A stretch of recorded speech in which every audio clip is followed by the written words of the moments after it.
Antes da vida me virar do avesso, eu era apenas a Dona Lourdes, mulher simples do Fala Mansa, do tipo que acordava cedo para fazer o café com pão na chapa e deixava o feijão de molho na noite anterior. Era esposa, mãe e, principalmente, irmã. Porque para mim, família era tudo. Era meu alicerce. Bom dia, meus queridos, eu sou a Dona Lourdes, tenho 84 anos, e hoje vim contar uma história de muita dor. Antes, Van Hopeter, Parador, Ojo, se inscrever no canal e comentar de onde você está assistindo. Fico muito feliz de saber e me ajuda a continuar contando minhas histórias. Eu morava numa casa pequena, mas cheia de vida. Tinha uma hortinha nos fundos, onde eu cultivava cebolinha, coentro e um pé de limão que dava tanto fruto que eu até distribuía para os vizinhos. O fogão a lenha que herdei da minha mãe era meu orgulho. Ali fiz os melhores almoços da minha vida, comida de verdade, sabe? Daquela que tem gosto de carinho. Meus filhos ainda eram pequenos. Eu vivia para eles. Para mim, a felicidade era ver os três brincando no terreiro, rindo, correndo atrás das galinhas, enquanto eu e o João, meu marido, sentávamos na varanda para descansar depois de um dia puxado. A vida era dura, sim, mas eu nunca reclamei. O pouco que a gente tinha era conquistado com suor e partilhado com amor. Naquela época, eu acreditava no bem das pessoas. Acreditava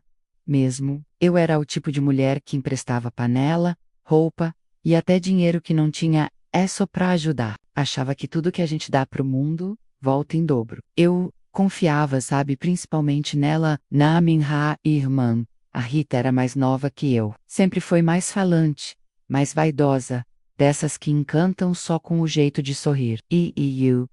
Que era, sempre a defendi de tudo. Quando nosso pai batia nela, eu ficava na frente. Quando a gente era criança, eu dividia meu lanche, minha cama, meus segredos, e quando eu me casei, fiz questão que ela continuasse perto. Ela era presença constante na minha casa. Chegava com um sorriso, trazia bolo, ajudava com os meninos, e eu achava lindo aquilo. Família unida, eu dizia para todo mundo. Rita é como uma segunda mãe para os meus filhos. Mal sabia eu. Naquele tempo, eu era feliz. Mas não sabia o quanto era vulnerável. Eu achava que minha vida estava em paz, que meu lar era forte, que nada e ninguém podia me tirar aquilo. Eu não via os pequenos sinais, talvez por inocência, talvez por confiar demais, e sabe, o que mais dói é lembrar que eu era genuinamente grata por tudo. Eu olhava para o céu e agradecia por ter uma irmã tão presente, um marido trabalhador e filhos saudáveis. Me sentia abençoada, mesmo sem luxo. A felicidade para mim morava nas coisas pequenas, no cheiro de bolo assando, no abraço apertado dos meus filhos, no barulho da chuva batendo no telhado enquanto a gente se juntava na cama para se esquentar. Eu não era perfeita, longe disso. Tinha meus cansaços, minhas crises de choro no banheiro, as contas atrasadas, mas eu era honesta. Nunca desejei mal a ninguém, nunca roubei, nunca trai, nunca levantei a voz sem razão. Eu era uma mulher de fé, de respeito, uma mulher de família. E talvez, justamente por ser assim, eu nunca imaginei que a maior dor da minha vida viria de dentro da minha própria casa, se eu pudesse voltar no tempo. Talvez eu teria prestado mais atenção nos detalhes, no jeito que ela olhava para o João, no tempo demais que passavam conversando, nas desculpas para ficar depois que eu já tinha ido dormir. Mas, naquela época, eu era cega por amor, por confiança, por aquele sonho de família perfeita que eu tanto carregava no peito. Antes de tudo acontecer, eu era a mulher que cuidava de todos, que colocava os outros antes de mim, que achava que amor e lealdade andavam juntos. Eu não sabia o que era traição, abandono, solidão. Eu não conhecia a face da mentira. Hoje, ao olhar para trás, eu vejo que aquela versão de mim era pura, mas também despreparada, porque o mundo, minha filha, nem sempre devolve o bem que a gente faz. E às vezes, quem você mais protege é quem te fere primeiro. A nossa infância foi feita de remendo, silêncio e lágrima escondida, mas foi nela que aprendi a dividir. Até o que eu não tinha, e é por isso que por muito tempo eu não sabia dizer não. nem para quem me machucava. Eu e minha irmã crescemos no sertão, num pedaço de terra dura, onde o sol queimava até a alma, e a fome era visita frequent. Nossa mãe era uma mulher cansada da vida, e nosso pai, bom, ele era mais duro que a enxada que usava. Dizia que choro era fraqueza, e que carinho era coisa de gente mole. Nunca ganhei colo dele, nem um parabéns. O que eu ganhava era trabalho. Desde pequena, ao AS 7 a 12, eu já sabia acender o fogo, cuidar dos galinheiros e segurar o choro quando levava bronca menos ou coisa pior. Mas mesmo assim, naquela vida difícil, eu tentava proteger minha irmã. Ela era pequena, frágil, chorava por qualquer coisa. E, por mais que eu também tivesse medo, eu ficava entre ela e as pancadas. Sempre fui assim. Escudo de quem eu amo. A Rita sempre teve algo, um jeito doce, encantador, de quem consegue o que quer, com um sorriso. Enquanto eu era a brava, responsável, a que acordava cedo e obedecia, ela era esperta, a que escapava das broncas e conseguia fazer nosso pai ceder. E mesmo assim, eu não sentia inveja. Era orgulho. Achava que meu papel no mundo era cuidar dela. Na escola, eu dividia minha merenda. No inverno, quando só tínhamos um cobertor, era ela quem dormia aquecida. Quando eu ganhei meu primeiro vestido, uma doação da vizinha, menos eu cortei ele ao meio, para que nós duas pudéssemos usar. Era assim que eu vivia, me partindo em pedaços para que ela ficasse inteira. E isso se tornou parte de quem eu era. Cresci acreditando que amar era dar tudo, que proteger era se anular, que ser irmã era ser base, chão e muro ao mesmo tempo. Nunca passou pela minha cabeça que um dia ela usaria tudo isso contra mim. A verdade é que nossa infância me ensinou a sobreviver, mas não a desconfiar. Eu achava que quem cresceu do seu lado não seria capaz de te apunhalar pelas costas, porque quando você segura a mão de alguém no sofrimento, você acredita que essa pessoa vai te amar para sempre, mas nem todo mundo ama do mesmo jeito. Rita cresceu bonita, vaidosa, dessas que todo mundo repara. E eu, já naquela época, ficava nos bastidores. Era a que cuidava, que resolvia, que punha comida no prato, meus sentimentos, minhas vontades, porque no fundo eu achava que meu papel era esse mesmo, servir, e foi assim, com esse coração moldado na dor e na doação, que entrei na vida adulta. Nunca aprendi a me impor. Nunca aprendi a duvidar. Confiança, para mim, era coisa automática. Eu dava, sempre dei. Quando me casei com João, levei Rita comigo. Ela vinha passar fins de semana, feriados, depois passou a vir toda semana. E eu achava lindo. Achava que estávamos reconstruindo juntas o lar que nunca tivemos. Eu dava tudo: cama, comida, atenção, carinho, como fiz desde criança. E nunca parei para pensar: e se ela quisesse mais? Essa infância sofrida, que deveria ter me tornado forte, acabou me moldando para ser submissa. Porque quando a vida te ensina a calar, você cresce achando que é errado gritar. E eu calei por anos. Hoje, eu entendo. Quando você ama demais sem se proteger, você se torna alvo fácil. E infelizmente tem gente que não sabe o que fazer com tanto amor, menos a não ser, e o excelo contra a boca. Dizem que o amor chega sem avisar. Comigo, ele veio de bota suja de barro, sorriso tímido e olhar que parecia enxergar até minha alma. Eu achava que, enfim, a vida estava me dando um pouco de alegria, mal sabia eu o preço que pagaria por amar tanto. Eu conheci o João num sábado, na quermesse da igreja. Eu tinha uns 20 anos, usava um vestido simples de chita, que eu mesma costurei, e o cabelo preso com uma fita azul. Nunca me achei bonita. Era magra demais, coemeda do sol, com as mãos calejadas do roçado. Mas ele me olhou como se eu fosse a única mulher naquele lugar. João era diferente dos rapazes do povoado. Não era falador, nem cheio de pose. Na roça do pai desde menino, mas tinha uma educação rara de se ver. Quando me ofereceu um copo de caldo de cana, tremia mais do que eu. Rimos da nossa timidez. Conversamos pouco, mas o suficiente para ele me perguntar se podia me acompanhar até em casa. Naquela noite, Meu coração bateu mais forte do que nunca. Pela primeira vez, alguém me olhava como mulher, e não como a irmã da Rita ou como a moça trabalhadeira da vila. Ele me viu e eu me deixei ver. Os meses seguintes foram como um sonho. Ele vinha me ver todo fim de semana. Chegava com um maço de flores do mato, um sorriso sincero e um respeito que me desarmava. Nunca passou dos limites, nunca falou alto, me perguntava coisas como: você está feliz? Posso te ajudar em casa? Sua irmã tá bem? E isso mexeu comigo. Com o tempo, fomos nos aproximando. Passeios simples, conversas à sombra do pé de manga, troca de cartas cheias de coração desenhado. No era amor. Cinematic era puro, leve, daqueles que se constrói com cuidado, dia após dia. Me lembro como se fosse hoje do dia em que ele pediu minha mão. Eu tremia mais do que quando perdi meu primeiro dente. Ele chegou na porta com um chapéu na mão, olhou meu pai nos olhos e disse que queria cuidar de mim. Não prometo riqueza, mas prometo respeito e trabalho, disse ele. Foi ali que eu soube. Era com ele que eu queria dividir a vida. Nos casamos numa manhã de domingo. A igreja estava cheia de gente simples, mas feliz. Meu vestido foi emprestado. A festa foi feita com a ajuda dos vizinhos. E, mesmo com tudo tão modesto, foi o dia mais bonito da minha vida.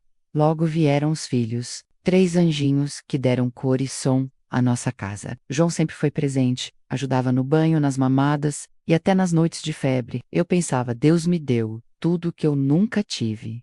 E foi nesse cenário que a Rita continuou presente. E eu fazia questão, afinal, era minha irmã. Queria que ela tivesse a família que nós nunca tivemos. Ela ajudava com os meninos, cozinhava comigo, até dormia lá às vezes. E o João, sempre respeitoso. Nunca me deu motivo para desconfiar de nada. Mas, com o tempo, comecei a notar algo estranho. Um silêncio quando eu entrava na sala.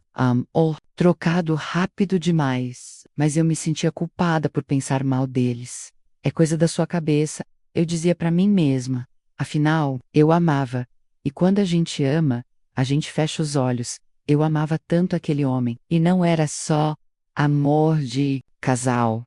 Era amor de vida. Eu acreditava nele, me via envelhecendo ao lado dele. Planejava ensinar nossos netos a plantar feijão, viajar para a cidade grande, comprar uma máquina de costura nova, tudo com ele. Por isso, nunca imaginei que aquela história de amor, que começou com tanta doçura, menos terminaria em escuridão. E que ele, aquele homem, que me prometeu cuidado e respeito, se tornaria parte do pior capítulo da minha vida. Quando a gente ama, a gente vira cega e surda.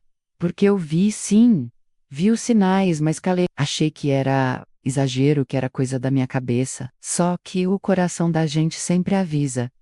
E eu escolhi ignorar. Depois de uns bons anos de casamento, nossa rotina estava bem.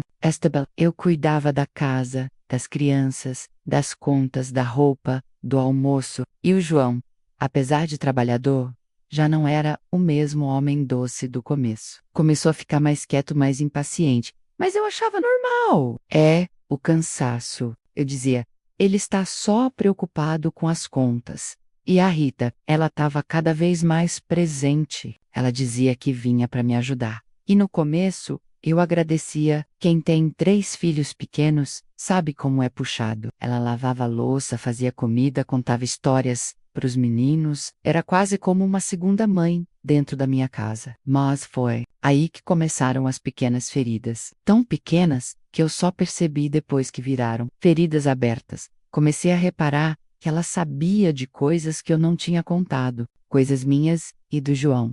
Coisas que a gente só falava no quarto. À noite, um dia ela comentou: o João andou meio estressado, né? Homem precisa de atenção. Eu estranhei. Como ela sabia? Teve uma noite que acordei no sofá, tinha pegado no sono vendo TV, e ouvi risadinhas baixas vindas da cozinha. Era ela e o João conversando, tomando café, rindo. Rindo de quê? De mim. Mas quando entrei, os dois ficaram sérios. Ele disse: sua irmã estava com insônia. Fui fazer um café com ela. E eu, boba, acreditei. Que bom que se dão bem, pensei. Família é isso. Aos poucos, Ela começou a tomar meu lugar. Ela sabia o prato favorito dele, colocava o tempero do jeito que ele gostava, arrumava a mesa antes de eu terminar de cozinhar. Às vezes ele elogiava em voz alta: Rita faz um arroz soltinho, né?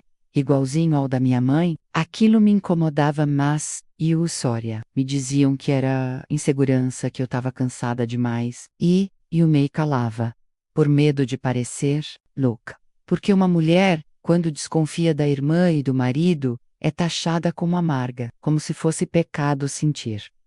Outra vez, peguei meu filho mais velho dizendo: Tia Rita disse que você fica nervosa à toa, que às vezes o papai precisa de sossego. Aquilo me cortou. Ela já estava plantando sementes no coração dos meus filhos, me tirando aos poucos, como quem apaga uma vela acesa, soprando devagarinho. Eu tentava me convencer de que era só uma fase, que estava exagerando, que minha irmã jamais faria algo assim comigo. Afinal, fomos criadas juntas, não fomos? Eu dormia com ela na mesma cama, dividia comida, roupa, vida. Mas algo em mim começou a murchar. Minha autoestima foi indo embora, como se, dia após dia, eu fosse diminuindo. Me sentia invisível dentro da minha própria casa. João já não me olhava nos olhos. Os beijos ficaram raros, os toques automáticos e a presença da Rita constante, sempre com uma desculpa. É só uns dias. É só para ajudar. Até meu aniversário, que ele sempre lembrava, passou em branco. Nenhum bolo, nenhuma flor. Quem me trouxe um pedaço de doce foi a Rita menos. E ainda disse: não esquenta. Homem esquece mesmo essas coisas. Mas eu lembrei de você. Aquilo doeu mais do que qualquer esquecimento. Foi aí que comecei a acordar durante a madrugada só para verificar se eles estavam acordados também. Às vezes ouvia passos, ouvia cochichos, mas nunca vai nada. Eles foram espertos, fizeram tudo na sombra. Na minha frente, só sorrisos, favores e mentiras bem calculadas. Hoje, olhando para trás, eu vejo tudo com clareza. Era um plano que começou com pequenos gestos. Um olhar, uma risada, uma conversa, e eu estava ocupada demais, sendo esposa, mãe, forte, para perceber que estavam me arrancando tudo pelas beiradas. Eu ignorei os sinais. Ignorei porque doía imaginar que fosse verdade. Porque dói mais desconfiar de quem você ama do que ser enganada. E eu, com meu coração grande demais, preferi fechar os olhos. Só que o que a gente não quer ver, um dia a vida escancara. Você nunca espera que a facada venha de quem dividiu o berço com você. Mas veio, e foi funda.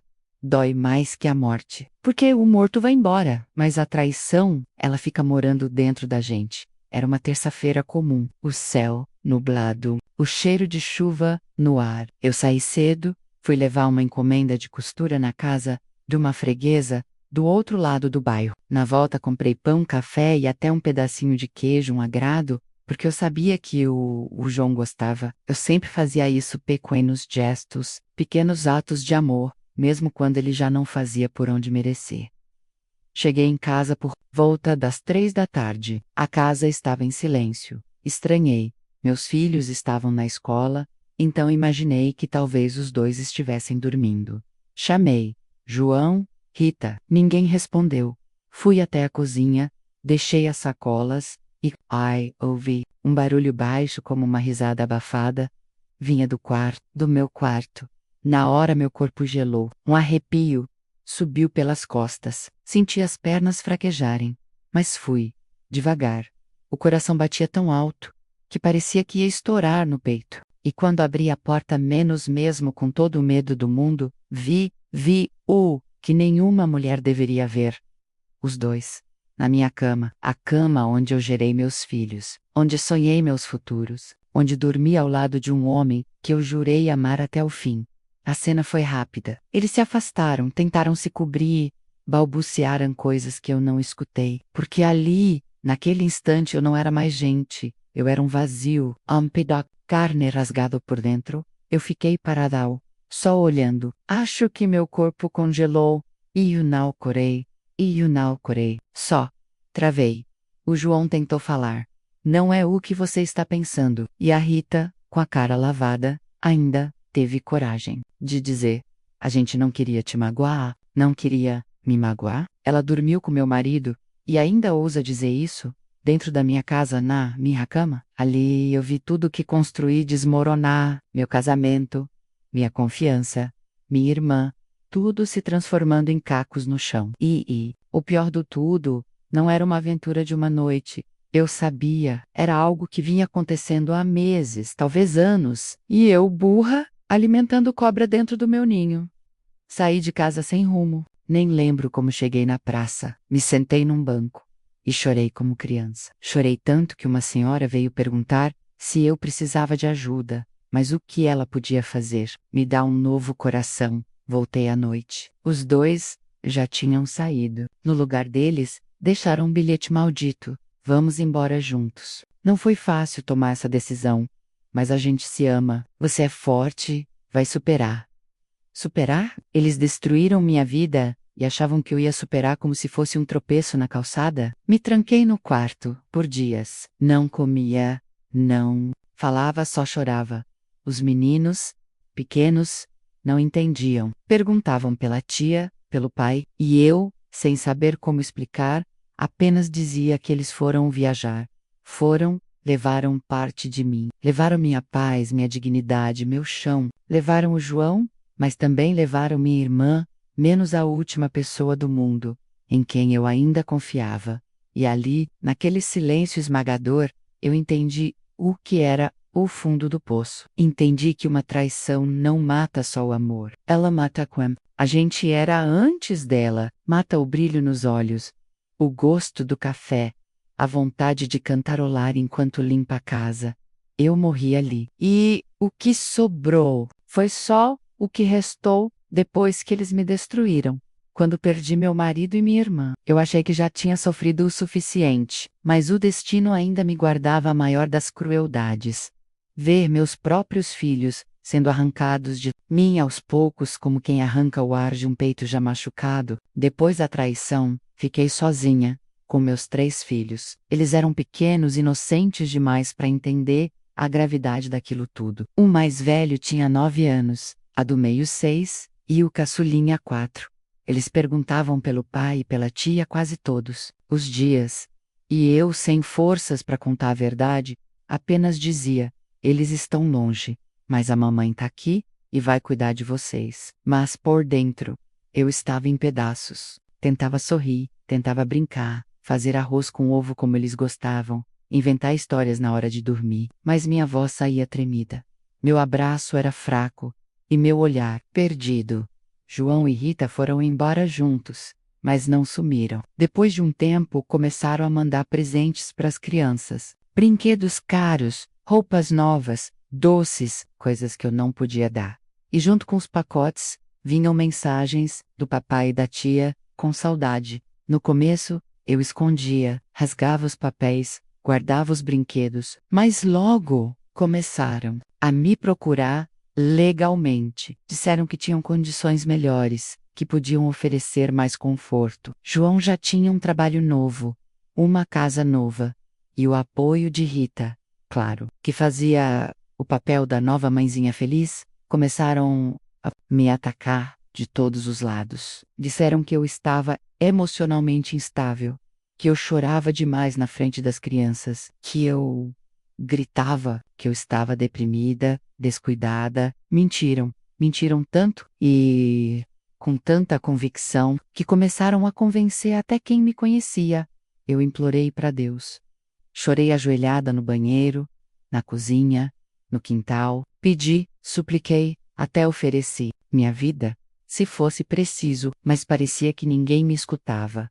O primeiro aí foi o mais velho. Um dia, ele me olhou com os olhos cheios d'água e disse: Mãe, o pai me chamou para morar com ele. Disse que vai me botar numa escola melhor. Posso ir só um pouquinho? Meu coração partiu em 1000 pedaços. Mas o que eu podia fazer? Segurar uma criança pelos cabelos, como quem segura um balão, querendo voar? Eu abracei meu filho e disse que o amava. Disse para ele não esquecer de mim, que ali sempre seria o lar dele. Ele foi, e com ele, foi metade de mim. Com o tempo, os outros dois foram se afastando. Primeiro começaram as visitas mais longas com o pai, depois, pedidos para passar o fim de semana lá. Em seguida, vieram as brigas na justiça. João dizia que eu não tinha condições. Cui vivia corando que não sustentava direito, e eles estavam sendo envenenados. A cada visita, voltavam mais frios, mais distantes. A Rita.com, aquele veneno doce que só ela sabia usar. Dizia que era por amor, que queria ajudar a cuidar. Um dia, minha filha do meio me disse: a tia Rita é mais legal que você, ela não vive triste. Naquele dia, eu me tranquei no quarto e gritei no travesseiro. Gritei como nunca. Porque não era só perder. Museville era perdê-los para quem me roubou tudo. O juiz determinou guarda compartilhada, mas logo, com os relatórios distorcidos que eles apresentaram, fui sendo empurrada para fora da vida dos meus próprios filhos. Passei de mãe a visitante, uma estranha que via os filhos uma vez por mês, sob supervisão. Eu, que pari, que amamentei, que fiquei noites acordada medicando febre, que dei tudo o que tinha, virei uma figura quase invisível, e o que mais doía era ver nos olhos deles o distanciamento, como se minha dor tivesse os cansado, como se meu amor tivesse sido substituído por uma versão falsa, cheia de presentes, passeios e risos falsos. Eles me tomaram tudo, mas quando tomaram meus filhos, levaram minha alma. Solidão não é só estar sozinha, é estar cercada de lembranças que gritam, é sentar numa casa cheia de silêncio, onde cada canto lembra quem foi embora e quem te esqueceu. Depois que meus filhos se foram, eu fiquei Vicway.com, o vazio, com o eco da casa, com as roupas dobradas que ninguém mais vestia, os brinquedos em caixas, a comida feita no automático e uma saudade que batia forte até do barulho da bagunça. O pior da solidão é que ela é silenciosa demais. Ninguém vê, ninguém pergunta. A vida segue. Os vizinhos vão viver, os parentes somem, os amigos se afastam menos, talvez por pena, talvez por não saberem o que dizer, e você fica assistindo o tempo passar, como quem vê um filme triste, que já sabe o final. Tinha dias que eu nem levantava da cama, só olhava para o teto, esperando o sol passar pela janela, como se o calor do dia me dissesse que ainda existia vida lá fora, mas dentro de mim era só inverno, um inverno gelado, comprido e cruel. Eu fazia o café da manhã, por costume. Preparava 3 copos de leite, mesmo sabendo que não teria mãozinhas pequenas para pegá-los. Depois, olhava para a mesa e chorava. Chorava porque ainda não tinha me acostumado a não ouvir bom dia, mãe. No fim da tarde era pior. Quando o ouço começava a mudar de cor e os vizinhos chamavam seus filhos para dentro de casa, eu ficava na janela, esperando um som, uma surpresa, uma visita que nunca vinha. Teve um dia que cozinhei a comida preferida do meu filho mais velho: arroz, feijão e carne com batata, daquele jeito que ele sempre elogiava. Preparei tudo com carinho. Arrumei a mesa, como se ele fosse aparecer. Acendi até a vela que ele gostava de soprar. Mas ele não veio. Nenhum deles veio. E eu comi sozinha. Comi com gosto de sal, não do tempero, mas das lágrimas que caem no prato. As pessoas acham que o tempo cura, que com o passar dos dias a gente esquece. Mas não é verdade. O tempo só ensina a esconder melhor, a sorrir por fora, enquanto por dentro, você está em pedaços. Comecei a andar mais devagar, a falar menos, a evitar os lugares onde costumava ir com eles. Até a igreja, que era meu refúgio, começou a doer, porque toda vez que via uma criança chamando mamãe, algo em mim se quebrava de novo. E as noites, essas viraram minhas inimigas, porque quando tudo silencia, é quando os pensamentos gritam mais alto. Eu me perguntava o tempo inteiro: onde foi que eu errei? Será que fui uma mãe ruim? Será que eu merecia isso? Passei a ter medo de dormir, porque nos sonhos, eles ainda eram meus, e acordar era lembrar que não eram mais. Sonhava com eles me abraçando, me chamando, dizendo que me amavam, e quando acordava, a única coisa que encontrava era o travesseiro molhado. E sabe o que é mais cruel? É que no meio de toda essa solidão, Ainda tinha gente que dizia: você precisa superar, como se fosse fácil, como se o luto por filhos vivos fosse simples. Mas perder filhos vivos, para alguém que te traiu, é uma dor que não tem nome. É como estar viva dentro de um caixão. Tentei me reerguer algumas vezes. Fiz uns bicos, vendi umas costuras, plantei umas hortaliças, mas nada preenchia o vazio. Porque não era dinheiro que me faltava. Era amor.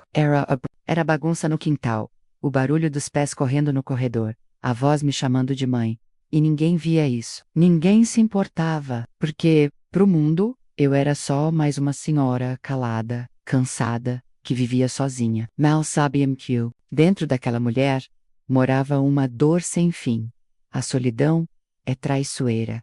Ela não mata de uma vez. Ela vai tirando pedacinho por pedacinho da gente. E quando a gente percebe, já não é mais a mesma. A gente chega num ponto da vida em que só tem duas escolhas: ou morre em silêncio, ou se levanta no grito. Eu escolhi levantar. Não foi bonito, nem rápido, mas foi meu renascimento. Durante muito tempo, eu vivi me perguntando o porquê. Por que comigo? Por que minha irmã? Por que meus filhos? E no meio dessas perguntas sem resposta, algo começou a mudar dentro de mim. Aos poucos, bem devagar. Primeiro veio a raiva, depois a vergonha. E por fim, a revolta.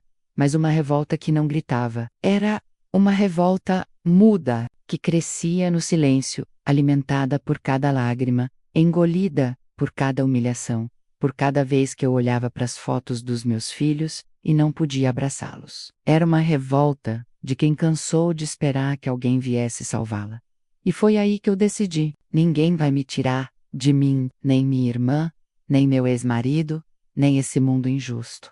Eu já tinha perdido tudo. Mas enquanto ainda tivesse um sopro de ar nos pulmões, eu podia começar de novo, nem que fosse do zero, com o que sobrou da costura. Fiz um mutirão de reparos para as vizinhas, barra de calça, zíper do vestido, bainha de cortina. Passei a atender na varanda, com minha velha máquina enferrujada e um banquinho improvisado. E aos poucos, muito aos poucos, o dinheiro do pão voltou para a mesa. E, com ele, o gosto de dignidade. Ainda chorava? Chorava sim, mas chorava enquanto costurava, enquanto lavava, enquanto plantava. Até que um dia, me vi sorrindo sem querer, depois de ouvir uma vizinha elogiando meu trabalho: Dona Lourdes, a senhora faz milagre com pano velho. Aquele elogio simples foi um sopro de vida, com o que fui juntando. Aluguei um quartinho mais perto da rua principal. Simples, mas com uma janela que pegava o sol da manhã. Era o meu refúgio, um lugar só meu, onde não havia lembrança de traição, nem vozes me julgando, nem brinquedos empilhados que gritavam saudade. Nesse espaço, comecei a redescobrir a mulher que existia antes da dor. Não era mais a mesma de antes, não. Aquela tinha sido destruída. Mas essa nova era mais forte, mais silenciosa. Mês e decidida, passei a caminhar todos os dias cedo, às vezes só para ver a cidade acordar. E ali, no meio do movimento das pessoas, comecei a entender que o mundo não tinha parado e que eu também não precisava parar. Um dia, entrei numa biblioteca comunitária. Peguei um livro qualquer só para passar o tempo e acabei me apaixonando pelas histórias. Histórias de outras mulheres como eu, que foram traídas, abandonadas, esquecidas e que, mesmo assim, recomeçaram. Aquelas palavras me abraçaram como nenhum parente jamais fez. Foi aí que entendi. Eu não estava sozinha. Pode até parecer que a gente é a única no fundo do poço, mas tem muita mulher afundada calada. A diferença é que algumas se afogam e outras aprendem a nadar na lama. E eu decidi ser essa. Decidi que não ia morrer por dentro, só porque me mataram por fora. Que eu podia ser avó mesmo sem neto no colo, que podia ser mãe mesmo sem filho na casa, que minha existência não dependia do que tiraram de mim, mas do que ainda pulsava aqui dentro. Passei a cuidar mais de mim. Comecei com coisas simples: trocar o lençol, acender incenso, ouvir música, passar batom, mesmo sem sair de casa. No começo, parecia bobagem, mas depois Me deu força, me lembrou que eu ainda era mulher e que minha história, por mais rasgada que estivesse, ainda era minha. E no fundo, comecei a alimentar uma esperança, não de voltar no tempo, nem de ter tudo de volta, mas de que um dia alguém ainda me olharia nos olhos, um filho talvez, e enxergaria não a mulher destruída, mas a mulher que teve coragem de se reconstruir sozinha.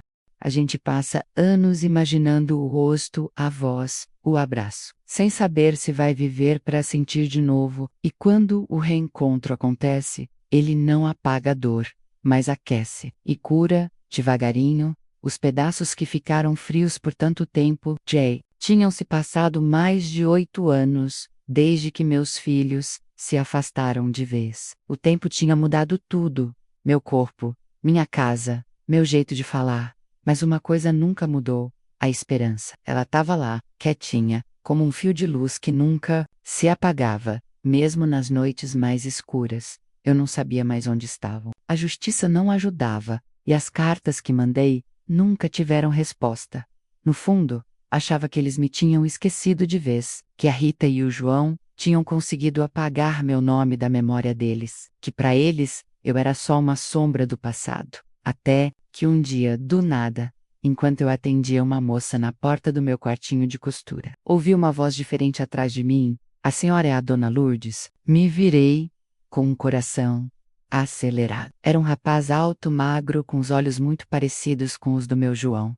Mas o olhar era meu. Era aquele olhar que eu reconheceria, até de olhos fechados. Sou eu. Por quê, Elsa? Mas um sorriso triste, tímido, e disse: sou eu, mãe. É o Gabriel. Eu travei.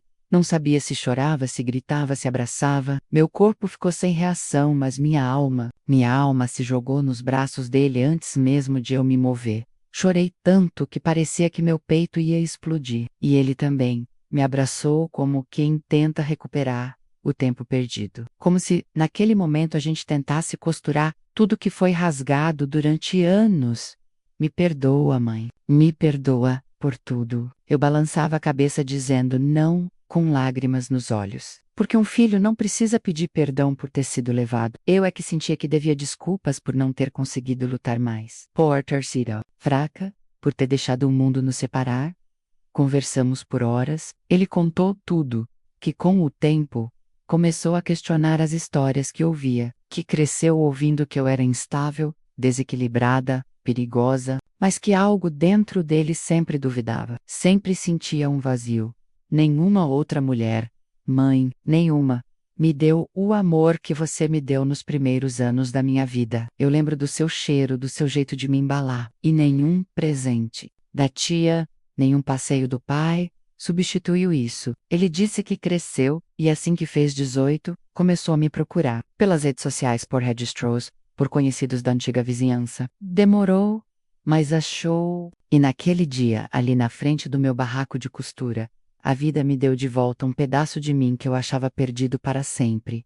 Foi estranho nos primeiros encontros. Tínhamos medo de nos magoar de novo, mas aos poucos fomos reconstruindo o laço. Fizemos café juntos, como no passado. Rimos de lembranças e até choramos no silêncio, só de estar perto. Ele me levou para almoçar no aniversário dele. Me apresentou para a namorada. Me chamou de mãe, em voz alta. E isso para mim foi mais precioso que qualquer tesouro do mundo.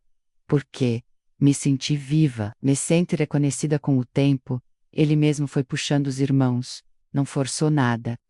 Contou sua verdade, e aos poucos os outros dois foram se aproximando. Primeiro com mensagens curtas, depois com ligações, até que um dia vieram me visitar juntos, me abraçaram e disseram: a gente quer te ouvir. Sem raiva, sem grito, só com o coração. Porque quando a verdade é limpa, ela não precisa de grito para ser sentida. O reencontro não apagou o passado, não curou todas as feridas, mas foi o começo de uma nova história. Uma história de reconstrução, de perdão e de amor, menos aquele amor verdadeiro que nenhuma mentira consegue matar. Hoje eu entendo que nem toda ferida cicatriza para sumir. Algumas ficam para lembrar que a gente sobreviveu, que a gente caiu sim, mas levantou. E que apesar de tudo o amor que a gente carrega nunca morre. Ele só muda de forma. Se alguém me perguntasse, anos atrás, se eu teria força para suportar tudo o que vivi, eu teria dito que não, porque não existe preparo para ser traída por quem a gente ama, muito menos para ser esquecida pelos próprios filhos. Mas hoje, olhando tudo que passou, eu consigo ver diferente. A dor me rasgou, sim, me jogou no chão, me tirou o que eu tinha de mais precioso, mas também me mostrou uma coisa que ninguém nunca me ensinou. Eu valho, mesmo sozinha, mesmo sem marido, mesmo sem irmã, mesmo sem filhos, por perto. Aprendi que a gente pode perder tudo, menos casa, família, nome, esperança menos, e ainda assim, carregar dentro da gente uma luz, uma centelha de vida que insiste em não apagar. Essa luz é o que me guiou nos piores dias, nos dias em que a comida era pouca, a solidão era muita, e o espelho só mostrava uma mulher cansada. Mesmo ali, havia uma voz dentro de mim dizendo: vai passar. E passou, não de um jeito bonito, nem rápido, mas passou. Hoje, eu não sou mais a mesma Lourdes de antes, aquela menina que confiava cegamente, que se doava inteira para quem não merecia, que achava que amor era aguentar tudo calada. Essa Lourdes morreu, mas nasceu outra, mais forte, mais consciente, mais dona de si. Aprendi que perdão não é esquecer, é soltar, é não carregar o veneno dos outros dentro da gente. Porque eu podia ter virado uma mulher amarga, cheia de raiva e ódio, mas escolhi não ser assim. Escolhi amar, mesmo com as cicatrizes, porque amar é minha essência, e ninguém vai tirar isso de mim.